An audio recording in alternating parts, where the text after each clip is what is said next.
We are KB and Jasmine, and welcome to Beyond the Silver Screen. Yeah. Today we're stepping into the captivating world of Italian cinema, specifically the works of Federico Fellini. A fantastic choice. Fellini is a director who truly pushes the boundaries of cinematic storytelling. Absolutely. We're going to trace his journey from the neorealism movement, exploring how he developed his signature style, those dreamlike narratives, and the poetic imagery he's so well known for.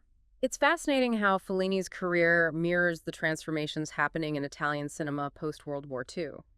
We had this surge of neorealism, aiming to depict the unvarnished realities of post-war Italy. So are we talking a documentary-like approach? In a way, but with a strong artistic flavor. Think Roma, Città Aperta, or The Bicycle Thief. Ah, classics. Exactly. They use non-professional actors, real locations, and narratives grounded in poverty, unemployment, the social injustices of the time. A stark contrast to the propaganda films of the fascist era. Precisely. It was about presenting the genuine struggles people faced. And Fellini began his journey in this near-realist landscape. Starting as a screenwriter, right? Yeah. Yes, but even in his early films as a director, like The White Sheik and I, Vitelloni, you can see him veering away from strict neorealism. What do you mean by veering away? Well, neorealism primarily focused on the external world, on social issues. Fellini, however, became increasingly captivated by the internal world of his characters, their dreams, their fantasies, those psychological complexities. So that's where those surreal, dreamlike elements come into play. Exactly. He started incorporating more poetic imagery, dream sequences, symbolic elements that transcended the purely social. A prime example of this shift is La Strada. Ah, La Strada, with those traveling performers. It has traces of neorealism, like the impoverished setting, but it delves deeper, exploring their inner lives, their longings, their quest for meaning amidst a harsh world. I remember finding it incredibly moving, especially Gelsomina, that naive young woman with Zampano, the strongman. Gelsomina is such a powerful character, and the scene where she encounters the phantom horse, that's pure Fellini, wouldn't you say? Absolutely. He uses visual metaphors to explore innocence, exploitation, the fleeting nature of happiness. It's a film that generated quite a bit of controversy back then. Because he seemed to be moving away from neorealism. Some critics felt he was abandoning its principles, but Fellini wasn't abandoning it. He was evolving it. Taking it in a new direction. Precisely. Fellini said he aimed to show rather than demonstrate. He wasn't about preaching. He wanted to evoke emotions, to make you feel, to question your own perceptions of the world. And he certainly achieved that. Speaking of evoking emotions, La Dolce Vita is a film overflowing with glamour, decadence, and this sense of disillusionment with modern life. And of course, who can forget Anita Ekberg in the Trevi Fountain? Oh, that's an iconic scene. Visually stunning, but layered with symbolism. Right. It's not just a pretty picture. Exactly. The Trevi Fountain represents Rome's beauty and history, yet it's also a tourist trap, a place for escapism. And Ekberg's character embodies that duality, wouldn't you say? Absolutely. She's alluring, yet there's an emptiness, reflecting the superficiality Fellini observed in post-war Italian society. And then we have Marcello, that jaded journalist drifting through this world of parties and fleeting romances. Always searching, never quite finding what he's looking for. He embodies that Fellini-esque protagonist, lost in a world that feels increasingly empty. What about that opening scene? The helicopter carrying the statue of Christ over Rome. Such a powerful image.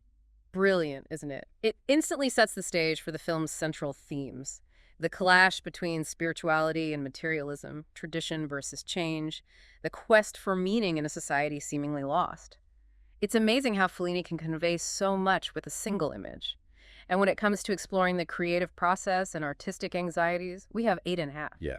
Yeah. 8.5, a film that takes us deep into the mind of a director battling creative block. It's a fascinating exploration of the creative process, blurring the lines between reality, dreams, and memories. You're never quite sure what's real or imagined, which mirrors the protagonist's state of mind. Guido Anselmi, played by Marcello Mastroianni, feels like Fellini's alter ego, grappling with his creative demons, past relationships, and the pressures of filmmaking. Absolutely, and Fellini even critiques intellectual film criticism within the film. Oh, how so? Through the character Daumier, who analyzes Guido's film in this dry, academic way, which Fellini clearly sees as missing the point. He believed in the power of images, of emotions, not overanalyzing things. Exactly.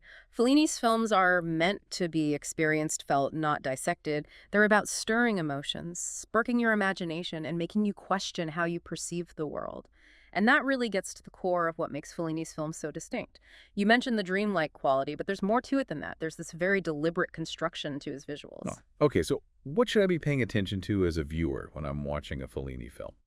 Think of it as a heightened reality. You'll see extravagant sets, elaborate costumes, but there's always this underlying sense of the grotesque, a darkness that prevents things from becoming too romanticized. You see that a lot in La Dolce Vita. All those dazzling parties, yet there's an emptiness to them. Like everyone's desperately seeking something they just can't quite grasp. Exactly. And that juxtaposition is everywhere in Fellini. Sacred and profane imagery colliding, beauty intertwined with decay. Even his characters embody this. Yeah, they're so larger than life, these eccentric figures on the fringes of society, but also deeply human in their flaws and their struggles. Like Gelsomina in La Strada. So innocent, yet possessing incredible strength. Not your typical leading lady. Fellini's women are rarely typical. They challenge, they're sensual, sometimes even threatening to the male characters. Yeah. But they're never just simple objects. Right, they have this depth to them. Take Seragina in 8.5, for instance, the prostitute who dances on the beach. Okay, I see where you're going with this. She's both a figure of desire and this almost earth mother figure. She embodies that sacred and profane duality we were talking about. It's like he's using these female characters to expose something in his male characters. Their desires, their anxieties, all laid bare. You got it. Fellini's films often center on male protagonists wrestling with masculinity, with their place in the world. And they often fail to genuinely connect with the women around them. So we're not just talking about pretty pictures here, right? It's about these deeper psychological and societal themes that he's grappling with. Exactly. Fellini doesn't shy away from exploring sexuality, religion, politics.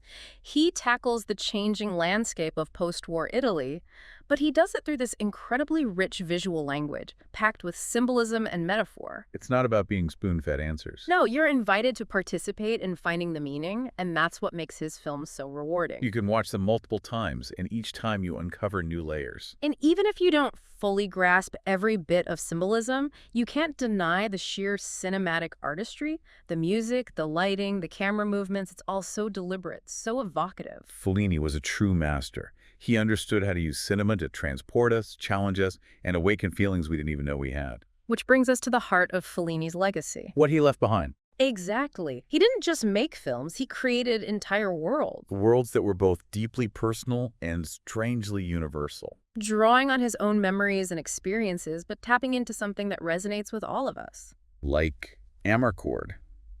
Fellini revisits his childhood in Rimini, but it transforms into this fantastical, almost mythical portrayal of memory and yearning for a lost era. And here's the thing, even though he moved away from the strict confines of neorealism, his films never lose sight of the human condition. Right, even with those more exaggerated characters and stylized settings, those core themes remain. Loneliness, desire, the search for meaning, they're all still present. So he took neorealism and turned it into something altogether more poetic. More dreamlike. More Felliniesque, even. Exactly. He took everyday struggles and elevated them through myth and metaphor, forging a cinematic language entirely his own. And his influence is undeniable. So many filmmakers were inspired by him. He showed them that cinema could be more than just entertainment. It could be poetry, a way to explore the deepest recesses of the human psyche. You can see his influence in so many directors. Scorsese, Gilliam, Lynch. All those who dare to push boundaries, embrace the surreal, the unconventional. And it goes beyond technique. It's about that freedom to be different, to trust your gut as an artist. He gave other filmmakers permission to break the rules. To trust their instincts, to create works that were both deeply personal and universally relatable. His impact extends far beyond film. You see Fellini in music videos, fashion photography, advertising.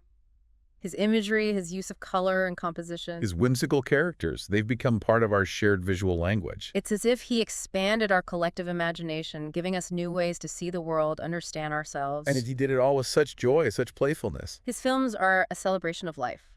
Messy, chaotic, beautiful. They remind us that even when things are tough, there's always room for wonder, for beauty, for the unexpected. And that, I believe, is Fellini's greatest gift. To embrace the absurd, find the poetry in the everyday, and never stop dreaming. It's amazing how he creates these worlds that feel intensely personal, yet universal at the same time. That's the mark of a true artist, I'd say, to take those personal experiences and translate them into something that speaks to the human experience as a whole.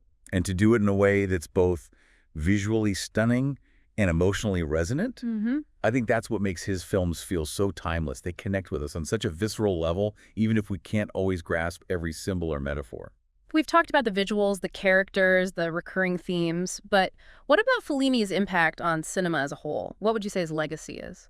Well, I think it's safe to say he revolutionized filmmaking. He broke free from the conventions of traditional storytelling. He embraced the surreal.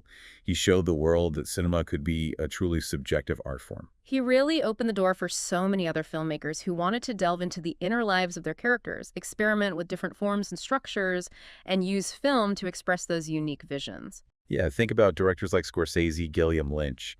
You can definitely see Fellini's influence in their work.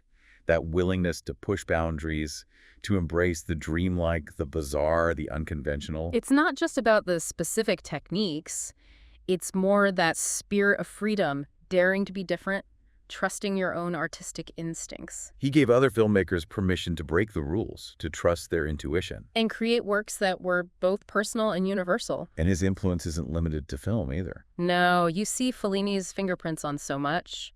Music videos, fashion photography, advertising. It's everywhere. His imagery, that use of color and composition, those whimsical characters, it's all become woven into our visual language. He's one of those artists whose work has permeated our culture, even if people aren't consciously aware of it. It's like Fellini expanded our collective imagination. He gave us these new ways of seeing the world, interpreting reality, even understanding ourselves. And he did it all with such a sense of joy, such playfulness, this sheer cinematic exuberance. His films are a celebration of life in all its messy, chaotic beauty. They remind us that even amidst the chaos and disillusionment, there's always room for that wonder, for beauty, for the unexpected. And that, I think, is the greatest gift that Fellini left us. To embrace the absurdity, to find poetry in the everyday, and to never, ever stop dreaming. So as we wrap up our deep dive into the world of Fellini, I want to leave you with this thought. What is it about Fellini's films that resonates with you? Which images, which characters, which themes have stayed with you? Because the true beauty of Fellini's cinema lies in its ambiguity, its open-endedness. It invites you to find your own meaning, your own interpretation. His films are like dreams, full of these strange and wonderful images, waiting to be decoded, waiting to be brought to life by each viewer. So to all our listeners, I encourage you to dive into the world of Fellini. Let his films wash over you, challenge you, inspire you, and who knows? You might just discover a little bit of yourself along the way. But until then, keep thinking about those silver screens and what might lie beyond.